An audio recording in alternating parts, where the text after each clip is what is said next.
or snails. Now don't just grab them out of the garden though. Snails need to be purged or prepared for consumption and are generally slow cooked in stock to soften the flesh. Also, for this escargot entree, you will need some other basic ingredients.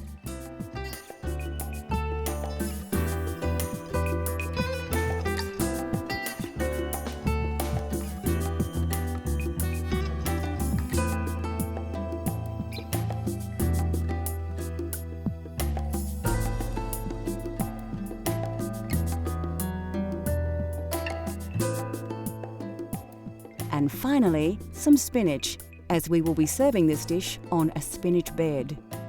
First of all, chop your cured veal, finely chop the walnuts and chop your garlic. This dish is quite rich with garlic flavour, more so than the majority of French recipes. Some dishes use whole cloves, but escargot requires a strong infusion of the herb. Finely chop the parsley and put it aside for later. You will also need to prepare your spinach. Select some of the nice leaves from the bunch and remove the woody stem right up to the leaf. Then slice the long leaves in half and bunch them together to chop. Now we are ready to cook. Pour some oil in the pan and add some butter also. Then let the pan heat up and wait for the butter to melt and start to sizzle before adding your cured veal. Add your walnuts and stir. You should have a delicious smelling rich base for your snails. Add the pre-prepared snails to the pan, mix them in with the sauce and add the garlic and most of the parsley.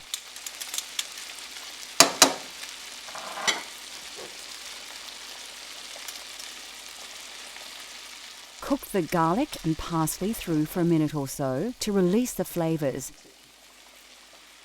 Then add a little of the juice stock from the snails. Now add the white wine and simmer for a few minutes before putting aside while you cook your spinach. You can season a little here if you like. Don't forget to taste as you go though. Oil and butter another pan as you did earlier. Take your chopped spinach and place it in the pan to fry. Ensure it is well coated with butter. Season with a little salt and pepper, add a little water, then cover and simmer for a few minutes. Now your escargot on a bed of spinach should be ready to serve. Place the snails back on the heat just to bring up the temperature. Then plate up the spinach. Pour some of the butter from the spinach pan onto the escargot and give it a quick mix before serving on the spinach bed. Sprinkle on some fresh parsley, and there you have a delicious, famous French favourite, escargot. Bon appétit! Coming up on Cultural Flavours, a slow-cooked provincial favourite, and we learn to cook a classic yet simple French dessert.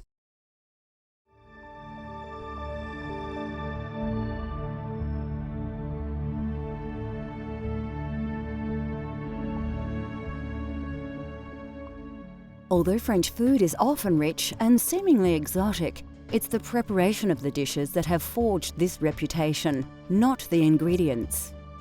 The variation of vegetables in the cuisine of France is generally fairly limited, and are vegetables available to most people looking to recreate famous French dishes at home. Of course, carrots are the mainstay of the French dining experience. Both adult and baby carrots are used, and the French are famous for their glazed carrots. Although originating in Peru, the potato has become popular in France, but not until the early 1800s. It is thought to have been introduced to the region by Spanish sailors and soon replaced the turnip as the main root vegetable due to its easy cultivation. The turnip still has its place in the local cuisine though, as it is much more flavoursome. Leeks are popular in France and prized for their onion and cucumber-like taste. The white base is more often valued, but the green leaves are often used to wrap the bouquet garni. The familiar purple aubergine, or eggplant, features in the food of the region, as does zucchini. Mushrooms also play a vital role in French cuisine. Fitting into the seasonal nature of the cooking across France, mushrooms that usually start to appear after winter are a popular ingredient in hearty meals throughout the spring. Like Italy, truffles are highly prized and are one of the few places that have a thriving truffle industry. Originally a peasant dish, beef bourguignon or French burgundy has become a popular mainstay of French cuisine. A simple dish that is easy to cook, beef burgundy needs little preparation, but it does require a few hours to cook and is best served the day after. Beef bourguignon for me is again a very old classical dish that everyone knows all around the world, and it does come from the Burgundy region, using good quality red wine and making sure that you've got the right quantity of beef and vegetables mixed in, and let it cook nice and slowly, so it takes its time to take in all the different flavors from the different ingredients used. And yes, of course, the old truth is that it tastes better the next day. I think it gives all the ingredients time to come together in harmony and complement each other. The following day, it's like it's marinating in the fridge overnight, and then you cook it up and warm it up the next day, and it has this beautiful flavor again.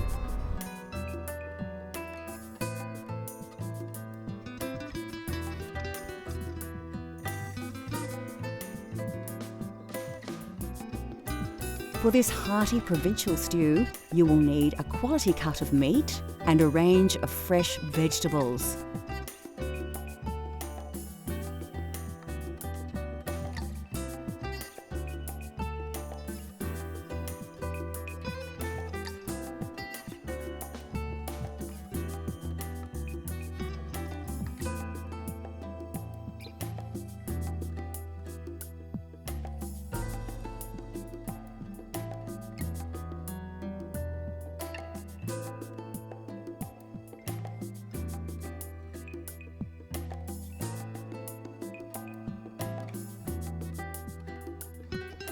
Also flavouring this dish is bouquet garni. You can make this yourself using leek leaves and fresh herbs tied in a bunch with string. First, peel your carrots. You can do this the traditional way or with a peeler. Chop them up and put them aside for later. Take your small onions, top and tail them, and peel them. If you can't get small pearl onions or pickling onions, you may need to slice them in half. But don't chop them. Chop the large onion as normal for frying. To prepare your mushrooms, like the onions, you may need to chop them. If you have access to tiny button mushrooms, use them whole. Peel and chop your garlic very fine if possible, and finely chop your parsley. You will need to slice your meat into cubes. Trim the cut if need be, but don't be too fussy. Keep the size uniform so they cook and absorb flavours evenly. Now it's time to fire up your stove. Place a pan on the heat and add some oil and butter. Ensure the pan is well coated. Place the meat cubes in the pan and brown them off. Keep turning them. You don't want to overcook the meat in the pan, just give it some nice colour and flavour. Season with salt and pepper, but not too much. You can always season more later. Add the carrots and some chopped onion and stir through the oils, coating the whole dish with the simmering sauce. Then place it in your pot on a low heat. Sieve some flour over the mixture and coat well. This adds texture to the dish and keeps the meat together. Add your garlic, bouquet garni and tomato paste. Then pour in a whole bottle of Burgundy. Bring up the heat a little until it just starts to bubble. Place in the veal stock. Then put it aside on a low heat to simmer for about an hour and a half. Fry up your baby onions and mushrooms in oil and butter, just enough to coat them well. Don't overcook them, put them aside to add much later. After about an hour and a half, it's time to add the other ingredients and mix well into the broth. Leave on a low heat for another half an hour. Taste and season if necessary. Then it should be ready to plate up. Serve the beef bourguignon in a large bowl with a slice of crusty French bread. You can eat it right away, and it is delicious. But many say beef bourguignon is best prepared the day before, so it's great for dinner parties. Next on Cultural Flavours, we explore the sweet world of French desserts and give you a step-by-step guide to a baked caramel classic.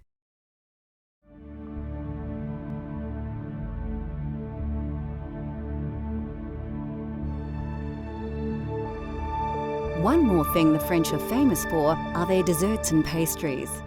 Considered the home of modern desserts, France is rich with tasty sweet dishes that have evolved over hundreds of years of food appreciation.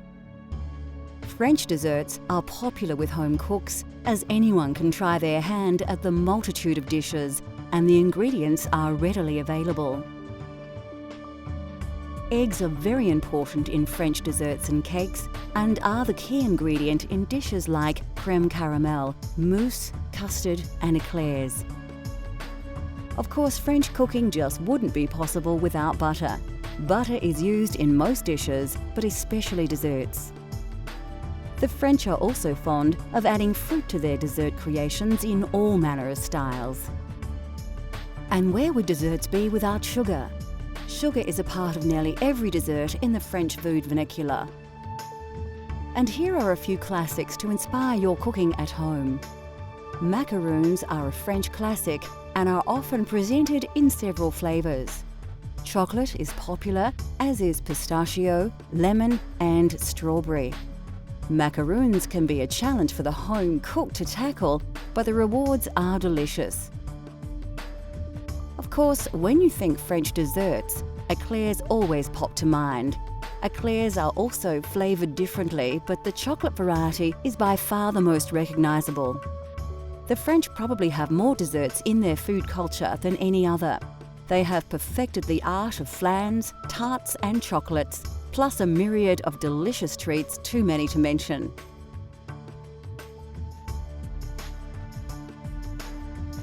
Another aspect of French desserts is, of course, the visual creativity.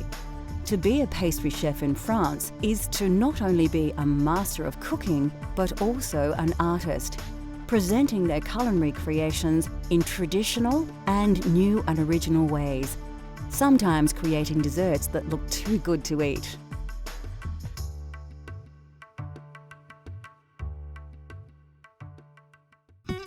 The French have made a true art out of desserts, yet they need not be complicated. The trick with this dish is timing. Let things cook too long and it will be back to the mixing bowl for another try. Well, the reason why I chose crème caramel is because it's an old classic and everyone knows it. I think that the art to making a good crème caramel is all in the cooking of the caramel, making sure that you don't let it go too dark and bitter.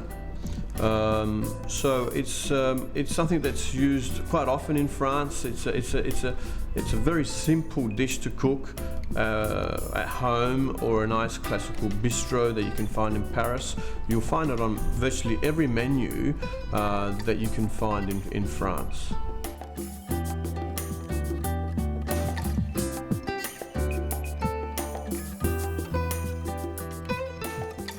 Although deceptively simple, creating crème caramel at home can be fraught with pitfalls. We'll show you how to create this dessert step by step.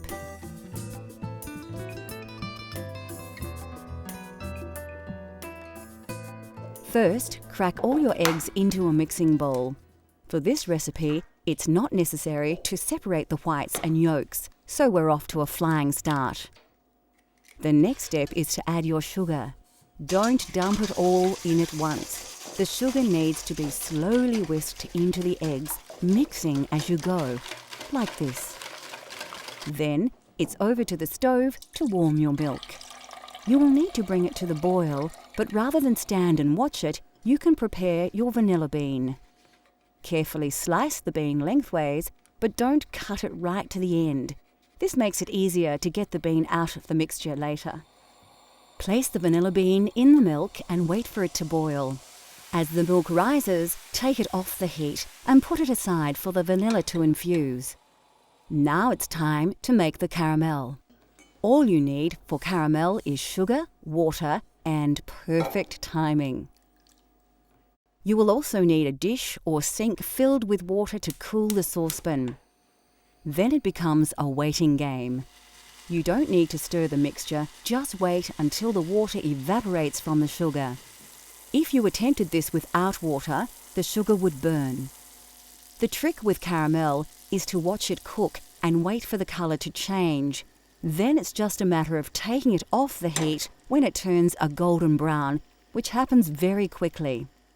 When it does, place your pan in the water to cool for about half a minute to stop it from overcooking.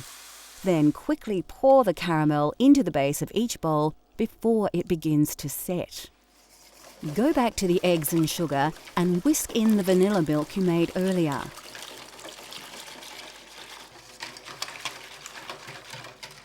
Find the vanilla bean and scrape the seeds out into the mixture.